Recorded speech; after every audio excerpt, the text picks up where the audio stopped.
I am a park ranger, and I will be leading you on the tour. All of the park rangers here at Alcatraz were at one time guards, myself included. My name is John Johnson, but everyone here calls me Vicky. Will you please follow me? I love Vicky. He's a great guy. He's the best. Oh.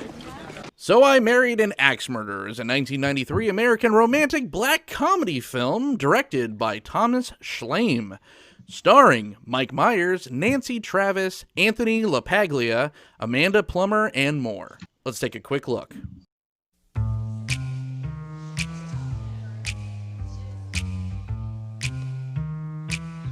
Hi, my name is Mike Myers. Perhaps you recognize me from my recent motion picture, Wayne's World. Thanks. As you can see, I'm on the set of my new film in which I play a young fellow named Charlie, who gets a little more than he bargained for. For example, there's suspense.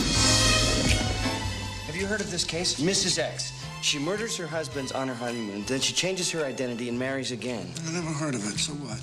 I think I'm dating Mrs. X. The Justice Department reports an alarming rise in the number of poisoning murders across the United States. It's a smart drink to improve your brain power. You like it, Charlie? Thank you, no. There's action. Charlie, there's something I've been meaning to tell you. She's a killer. Charlie, she is not a killer.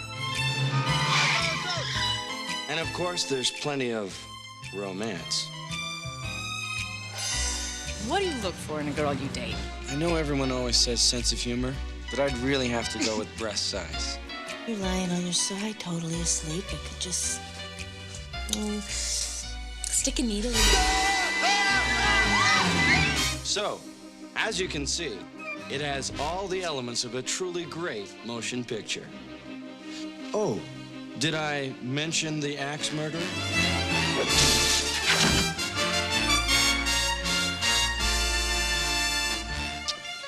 Hello, sweetheart. Missed me, darling?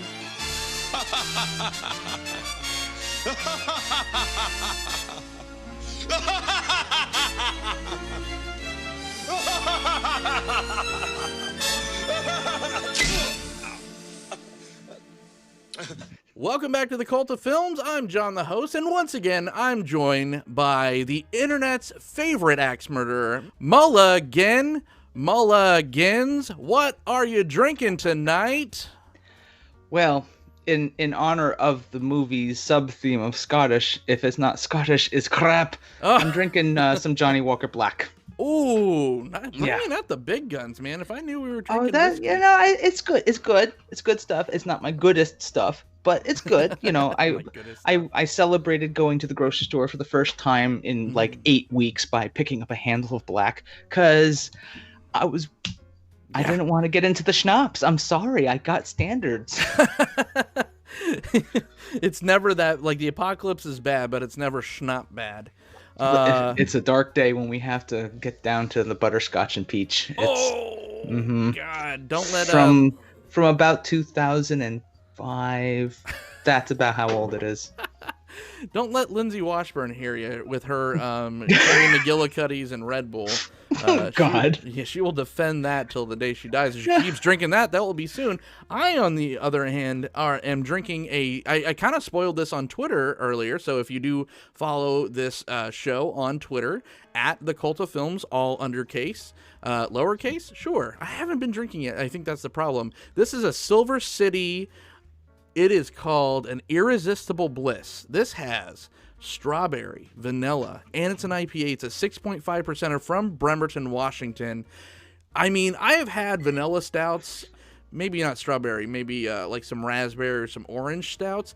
I've never had this kind of combination in an IPA. Look at that. It just looks like a Nesquik, like strawberry milkshake. And what they did, they incorporated milk sugar in this like they do like milk stouts, like breakfast stouts. So I am super excited. That's interesting. I don't think I've ever had like a beer with milk sugar in it. I've had a vodka that was based off of milk sugars. So that exists in Vermont because, we're all out the cows. Well, while you're out there milking udders, I'm gonna say l'chaim, sir. Let's get underway. Oh my God, man! Is that a good oh my God or a? It's exactly what a vanilla strawberry IPA what you would imagine it tastes like. Super creamy, like it has that sweetness, like a stout, like a milk stout right off the bat. You get that sugar, and then on the back end of the palate, boom, big bust of hops. So wait, it is an IPA. It's just straight up IPA. IBU of 60, Centennial, Amarillo, Cascade, and El Dorado hops. I mean, it's packed. This is crazy. So starts as a stout and ends as an IPA. Oh my God. Oh my God. Chock full of vanilla and fruit. Almost sounds like an identity crisis. It's like someone dropped a Yoplait yogurt into my drink. In the best possible way. Like, huge props to Silver City for having the gall to even attempt this. And let me just say, at least from my perspective, Johnny, this beer might be the most interesting thing about the podcast, but because I'm going to kick this off with saying this is a cult of films first. This movie was beloved by me when I was younger. I did not enjoy this rewatch. It did not hold up, in my opinion. I was very disappointed. So I'm coming at this from the cynic. I did not enjoy rewatching So I Married an Axe Murderer. I can sympathize with that. However, if I had to rate this on a scale of 1 to 10 of terribleness, 10 being the worst and 1 being fine, I'd give it 3 fancy boys. Or 3 fancy lads. Fancy lads. 3 fancy lads. Yeah, there was, I guess some of the biggest faults would be some of the canned humor, like the opening scene, this gigantic bowl of cappuccino hovering through this crowded coffee shop. So 90s. Poet, like the dream of the 90s. That's what was going on there. That's like, you could be a beat poet and you could not show any sign of actually having a job driving some vintage cobbled together car that was, budget then, didn't age well with in terms of like, you go back and look at that and like, that's ridiculous. There's no way you could afford an apartment that big. But the truth of the fact was, back in the early 90s, some of the stuff that you're seeing in this movie, yeah, it added up. It checked out. Yeah. Like, that made sense. But it doesn't, I don't know. It's like a plot loophole, like a hole in the plot that they didn't intend. They didn't realize it was going to become a problem down the road, like a hole in an ugly sweater that keeps getting bigger every time you wear it. It's like you couldn't. It's not the movie's fault. I'm not blaming the movie for it. It's just a symptom of aging, and that's what happened here. Some of the things in this movie just didn't age. Like, they got us back then, but it didn't make sense now because you look back and like, geez, unless you kept that rent controlled, that's going to cost a fortune to rent out these days. That kind of stuff. Yeah. So I gigged it. What I gigged it on was there was some canned humor, like classic Mike Myers. And this is Mike Myers back when he was hot on SNL. He was doing Wayne's World. This is pre-Love Guru, which apparently, according to WatchMojo.com, was what killed his live acting career. And more importantly, pre-Austin Powers. Yeah, so this is pre-Austin Powers. You can see his SNL skit being brought into this movie. His Scottish character is another one of them. And some of it did feel canned, and some of the chemistry between the actors felt a little like the timing was a tad off. Wasn't quite right there. Because I think part of it was also they're experimenting with using Mike Myers as the same actor for 2 of the characters sharing the same space in the screen. So, there's a little bit of like they're juggling this timing thing that they don't necessarily, it's not. I guess the technology and the special effects then was, new enough and kind of like cutting edge enough where it was worth putting in. But it can be done better now today. Like, we look through it through 2020 eyes, pun, and it definitely, it doesn't really hold up by today's standards. So it's tough for recommending this movie to someone who didn't live back then and had a chance to see it. But it wasn't the worst. Like getting through the movie, it had plenty of funny moments. I did enjoy some of the comedy, a lot of the comedy. It was like, going early in the movie, his friend from the police department is over to his parents' house, and then the mother just starts making out with him. It's all the things that were funny in the early 90s when I saw it the first time. What was the annoying things and all the background like bits, like the over sexualized Scottish mother and very gentle police chief trope. Those things were killing me. Those are, I'm like, oh, okay, this is real funny. The Phil Hartman cameo is priceless. It was so good to see Hartman and see him acting. Like, it was such a minor role, but he was super funny.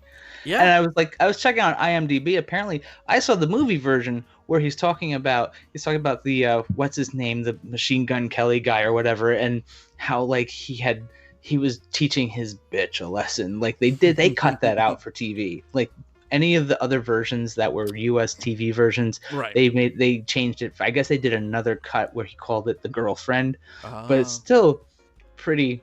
Pissing in his ocular cavities. His eye socket it's still gross. Yeah, no, but those are the things that really shined, which I probably kind of glossed over back then because I was probably like, oh, I just want to see Mike Myers, make a funny joke.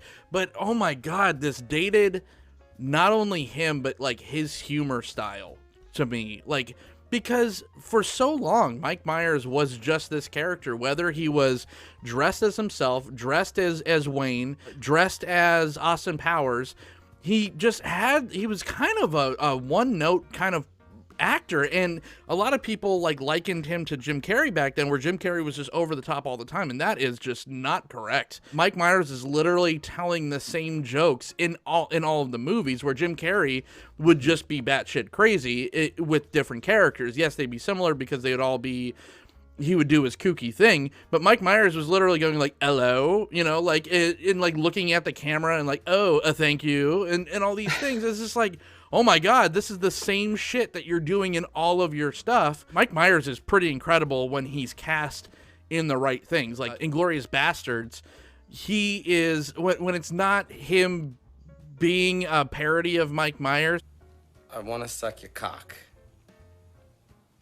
Just like the whole montage of him helping her at the butcher store was just like, I wanted to claw my eyes out. I'm like, it just goes on for so fucking long. It didn't, that scene didn't bother me so much. It was absurd, like just out of the blue. I used to work at a butcher shop, and he goes in, give me 3 porterhouses. Like, some of it's just. For no reason at all, he's just like punching the meat and stuff. I'm just like, this isn't fucking giving funny. it a massage, talking to it. One guy. Nancy Travis, again, kind of the same. Like, she was matching his energy. So she's usually pretty good in the stuff that she was doing. She hasn't really done that much since she had a lot of roles in the 90s. But yeah, them just sure, they had good goofy chemistry, but again, it was just kind of annoying. But then you got down the list of actors, and you get to Anthony LaPaglia, which is great. You remember him from Empire Records, and he was actually really funny in this. Brenda Fricker and Amanda Plummer is always such a creep. Was that her? Yeah. Was that her shtick for acting? Was that kind of like her typecast? She was a creepy. Yep. I liked the twist at the end. That I enjoyed that part. It's like, oh, okay, he's just being a paranoid delusional. Oh, I love there's reasons for dumping his girlfriends. She smelled like soup. Yeah. That killed me. I'm like, seriously? Well, let's scale it back a little bit. Let's talk about Thomas Schlamme. He's the director of the film. He debuted with Miss Firecracker back in 1989. Does it sound familiar? No, I didn't see it either. Don't worry about it. This was his only other feature film credit. He was mostly known for being a TV producer. He did direct the pilot episode of Spin City, and he also did some other stuff. He worked a lot with Aaron Sorkin, which I wish he worked with Aaron Sorkin in this film, so it would have been better dialogue, but, I digress. I don't think an Aaron Sorkin, So I Married an Axe Murderer would have been necessary. It felt very TV-ish. You had a lot of just talking about just purely filming techniques of wipe cuts where they're just Mike Myers is sitting a horizon in the background, then it had this wipe cut like we were watching one of the fucking Star Wars prequels. And I'm just like, oh my God, this is definitely helmed by someone that does TV. And to the untrained eye like mine, I wouldn't have made that kind of a connection. I didn't even notice the wipe cuts. I didn't even know. I wasn't paying attention to that. Yeah, I don't know. But it's not just over my head. not just the shots. It was also the humor too. It felt like this felt more TV show than an actual movie. I did like one of the first times that we saw Myers do the dual roles, because when he was the Scottish father, it was funnier. Although again, like I was more laughing at the mom that's like reading the National Enquirer and like really looking into it and then, it's the 8th largest publication in the world. That stuff worked for me. And then it's like he goes back to his dad just like making fun of his son or nephew or something for having a big head. I'm like, oh God. And then it goes on for like fucking 5 minutes. Yeah, that did seem excessive. Like once or twice, that's cute, and then it just keeps going. And I'm like, this is SNL. That's the thing. I kept coming back to. This is Saturday Night Live. This is Mike Myers' Saturday Night Live skit. I've seen this humor on SNL. I remember SNL back in the early 90s. Sure. Yeah. Mm-hmm. It was great. I was in my early teens, and when I caught it, I could catch it, and that was some good Saturday Night Live. Absolutely. They still had Hartman. They still had Farley. I don't know. You know what? I'd have to go back and see it now, because this is the third 90s flick we've covered with me on this show. It's punched so many holes in my reality for what I remember. Yeah. Like, things are not as funny as things didn't age well. Like, Sure. This just like, however, I need to chime in on one thing I did like. I enjoyed the soundtrack. It was one of those things, like, it took me back to high school. I remember a lot of these songs, like they had Spin Doctors, Two Princes in here. They had, There She Goes, a couple of versions of it they played. Toad the Wet Sprockets in there. Yep. Soul Asylum's in there. Like, all of these, this genre of movies, coming of age type movies, had these kinds of songs in them. And it just kind of took me back to, I don't know, fonder memories of something. I can't remember what. Yeah, it's like 90s radio alternative rock. Yeah. But I mean, again, something that is just like reoccurring over and over again, played to death, like the jokes in this. If I had to hear "There She Goes" one more fucking time, I was gonna go somewhere. Like they played one song, like you heard it in its entirety in the credits during the zoom scene into the city, and then every time like he's like courting her, he's like driving by the butcher shop. There she goes, and it's just like keeps coming back. I wasn't keeping count quite like that. I was interested, like, in how, you understand, in the very beginning, that helicopter at night flew under a bridge. Right? Yeah. There's no drones back in 93. No, there were no drones back then. And I was like, oh my God, there was a human in that chopper. Right. See, again, Joe Paglia with the great line in this. He was like, I joined the police force so I could hold on to a helicopter, the thing that's under the thing. You know what I'm talking about. And Arkin's like, uh-huh. It's a great line. I love the dialogue between Paglia and Alan Arkin was great. And it wasn't even that much in the movie, but that kind of interaction in the it's like, I would have rather watch a movie about that. Right? When he's trying to, he's got to get out to the hotel in a hurry, and Arkin's going in. Was it too much with the ethnic slurs? No, it's Paisana. And whatever. It was like, he's taking notes and doing a little mental check. That was fantastic. I love that.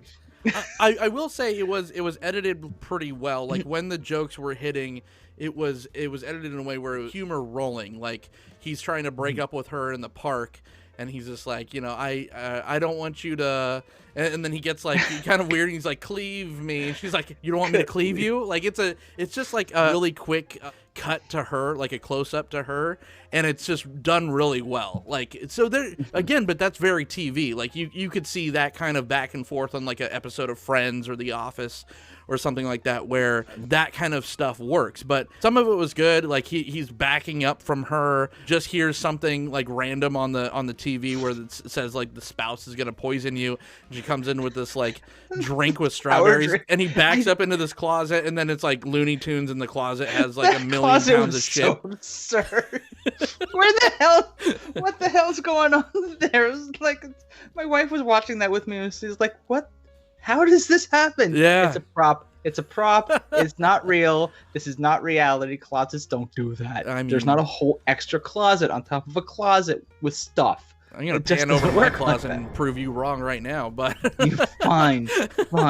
Yeah, it's just you show me your 2-story closet. Which I'm really surprised about how much this failed at the box office, because it only made $11.5 million. And yes, we're talking about early 90s comedies, but you compare that with other early Myers things like a Wayne's World. And I know Wayne's World was kind of an institution of the 90s, but I mean, that pulled in on a $20 million budget. Wayne's World pulled in $183 million at the office. That was only the year before. Wayne's World came out in 92. So, coming out in 93, this is, a rom-com with Michael Myers and everything, and it only cracked 11 million. This was considered a major disappointment. And also though, while I was doing my research, I'm like, well, it's not really much of it doesn't have like a huge cult following. People weren't clamoring for this thing to get a Blu-ray release. People weren't like, it doesn't say like it was a cult film. And now I kind of know why, because I had these like very strong feelings about it when I was younger, but then rewatching it now, I'm like, oh God, like it's only good if you watch it at the time that it was made. And one of those things that just didn't quite age, and maybe part of it was it just didn't. Myers was still really hot in the 90s, and he still went on to do Austin Powers, which I don't know the numbers, but I'm guessing it made boku bucks, because they made 3 of them. There's a lot. His brand still had that mojo, and they probably threw it at whatever they could when they could. So it's like, oh yeah, Mike Myers, he's money, let's do this. And then when it flopped, they probably still was like, well, you still made more money in the other movies, let's keep trying and see what happens. Yeah, just out of curiosity, I looked up the first Austin Powers actually didn't make that much. It was 67 million against a 16 million. But I think after that, people got the joke. And once we got to The Spy That Shagged Me, the sequel, $312 million at the box office. Okay, so their money came in after the fact. They must have been, was it, what year was Austin Powers? Well, 99 was The Spy Who Shagged Me. The original Austin Powers was 97. Okay, so like in 97, we're getting DVDs. Sure, yeah. We're not up to Blu-rays yet, are we? No, not quite. Well, so like that's another thing. Like, as far as I'm curious, like how movies, early 90 movies, I remember you were still on VHS, and I don't think I saw a DVD player in my house until the late 90s, maybe, and back when they were still the size of freaking VCRs. So it's just like the technology that came along once DVDs popped up and people could buy them or rent them, like the whole rental culture was kind of advancing technologically. I wonder if that played a bigger role in some of these movies that maybe flopped early at the box office, but then they get their second life, and when the numbers creep up on that other end of it, then they have like, okay, we have a cult following here. People are actually still interested in this. So there was a different timetable they're working with versus stuff predating the 90s where you get one shot, kid, and if it flops, you're done. And that's I'm wondering if that's got to be what's going on with something like an Austin Powers movie. And then this one was just one of those weird flukes because he was making money in SNL, he was bringing in the crowds, he was doing good things with Wayne's World, and that was like, and that the thing is, Wayne's World was that SNL skit turned into a movie, right? And then with this one, that wasn't on anyone's radar. Like there wasn't like a fan following for this movie. There was just like, well, let's throw Mike Myers at the wall and see what sticks. Sure. And that's probably one of the things that happened. Like they didn't curate it the right way. A definition of half measures, where it wasn't dark enough to be a dark comedy because it wasn't, you didn't see any blood, it wasn't gruesome at all.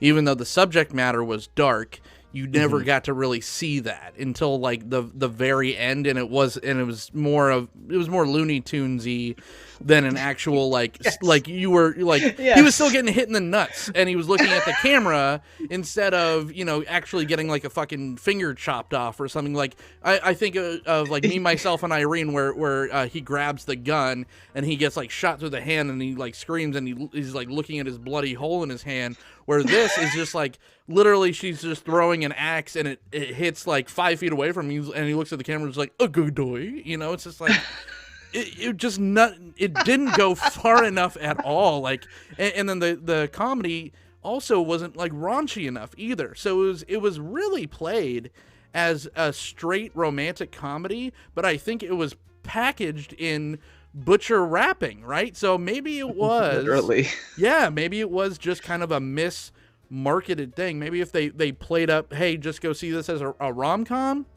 maybe people would have showed up a little bit more, but it looks like this was more sold as a raunch fest, which it just isn't. I mean, besides pissing in someone's ocular cavity, that's really the extent of it, Yeah, that was probably the raunchiest piece of it. It's not American Wedding where you were Fred Willard eating shit,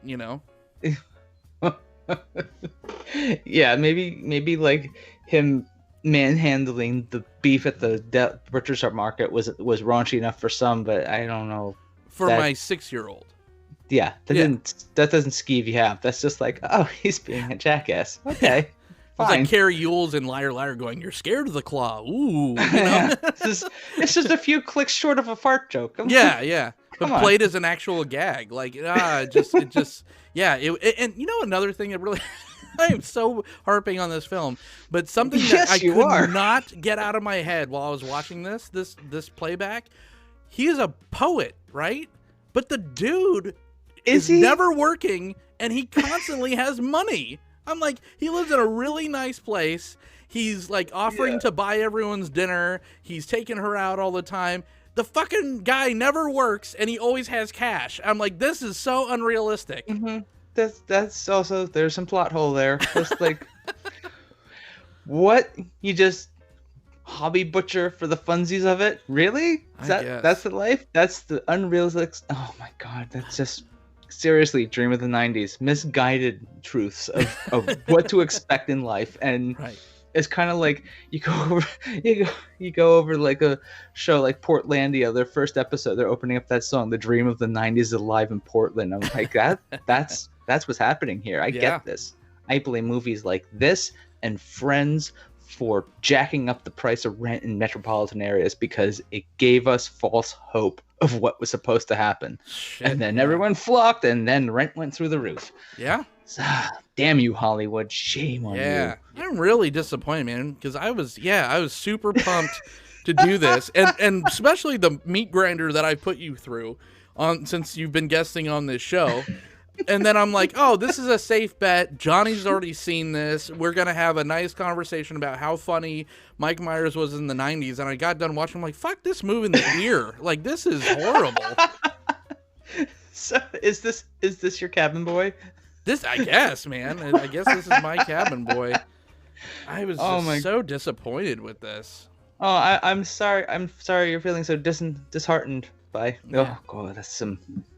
Scottish. Not disheartened, because he was the best fucking thing about this movie. Man, he was fantastic, and that's a person that could do the thing that he does, and it'd just be great. It's like a Norm Macdonald. They had that shtick, like those comics back in the day. Dennis Leary, he was just grumpy, and like that was his thing, and that worked. But Myers if he was doing Meyer bits, but mix it up, cool. I probably would have enjoyed this a little bit more, literally doing the fucking same jokes that he was doing in Austin Powers and Shrek. And I'm like, what?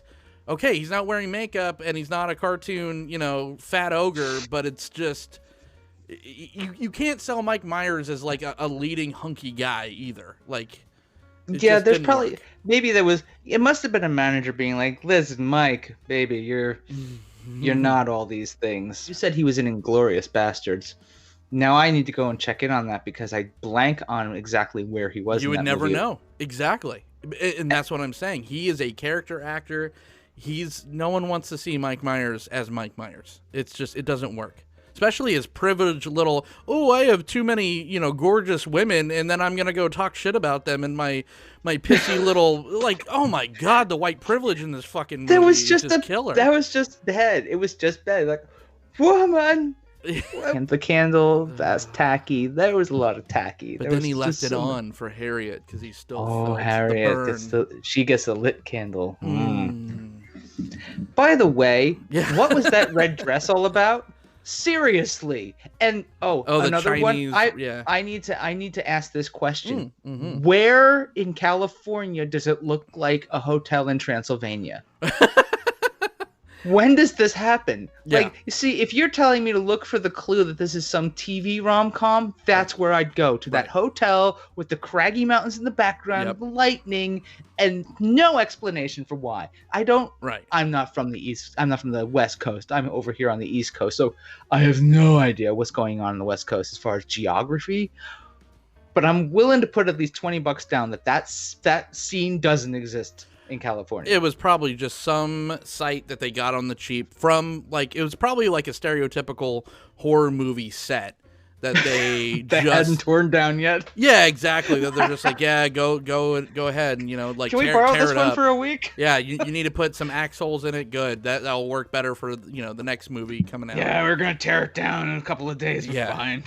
I've never done this on this show, so I'm really interested. You've never ripped on a movie that was from 20 plus years ago. I've never ripped on a movie on this show. Whoa, these are supposed to be sure things, man. I'm impressed. New Frontier. You know, maybe it's me. maybe it's the fact that I'm on the show. And forever, and from now on, one of us is going to hate one of the movies we're watching. We're just going to be taking bets on who hates it more. Sure. I think I'm just, my anger is fueled by irresistible bliss. You know, it's this strawberry vanilla that's just really making me rage. The charming rage. It's like a happy Pokemon with a dark center. My mouth has never tasted so good, and I'm mad. Ooh. I'm so angry. Oh, it's delicious. It's so good. Oh, all right. Well, what did you all think? Have you turned this off a long time ago? Because you probably should have. I'm sorry. Hopefully so the comments won't be like, make him watch this. Right? Oh my God. You SOBs, I swear to God. You pulling in these numbers, like giving me these this recommendations, and I go and look at numbers like, oh my God. And it's supposed to be by a good director? Come on, man. Well, this is the thing. Now we have to now. Like, we need a complete palate wipe because this was a sure thing. Now I gotta fuck with you. Now we're watching Society, and you're and that's the end of Johnny's Mulligans. Johnny, when we're not talking about movies that we thought we'd like and we wound up not liking, so maybe you liked it a little bit more. Would you recommend anyone watch this nowadays? You know what? If you're down for, if you're a dyed-in-the-wool Myers fan and you're looking for some vintage Mike Myers and you just want something in the background to like chuckle at, this is fine.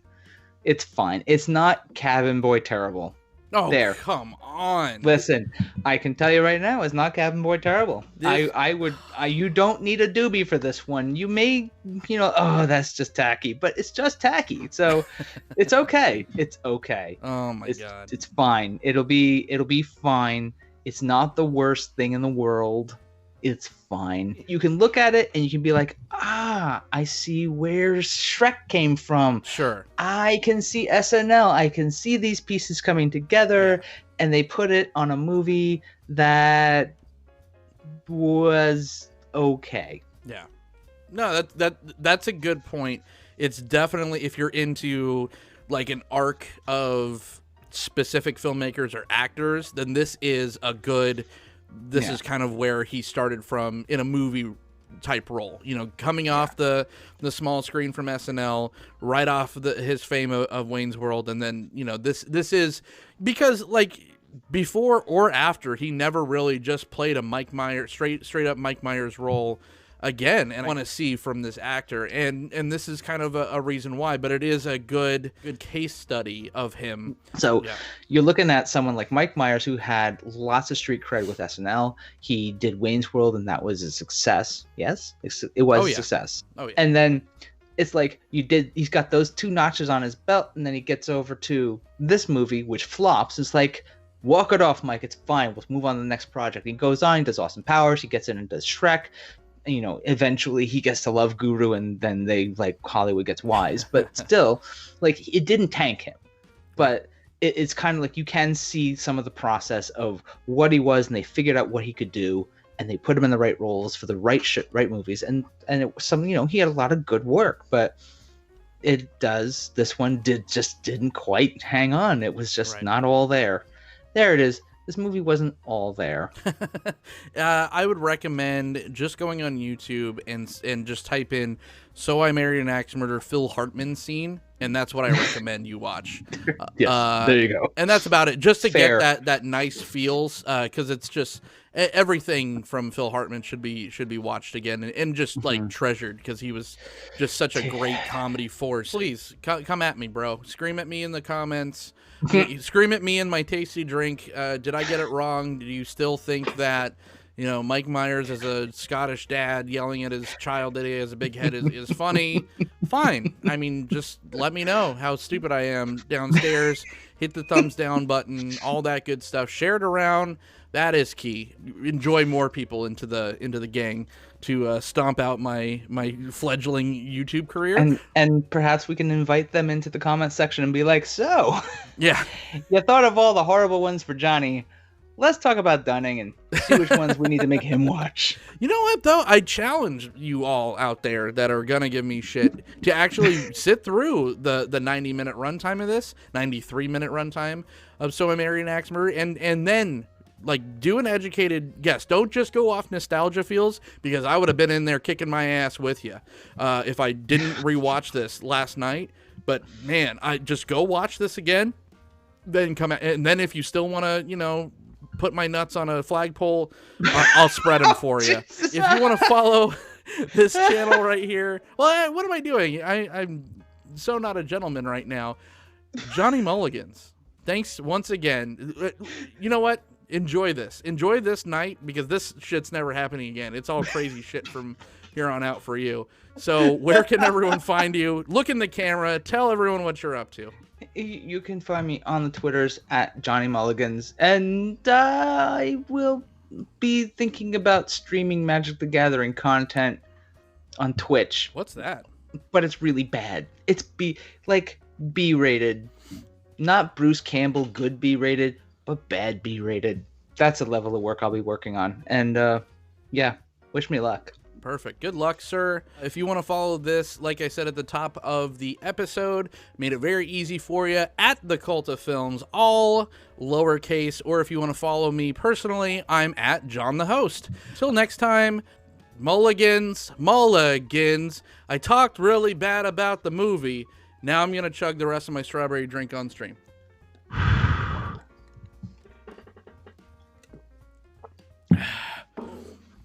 Self-punishment. I'm getting ready for the comment gang to come at me, so we'll see you next time.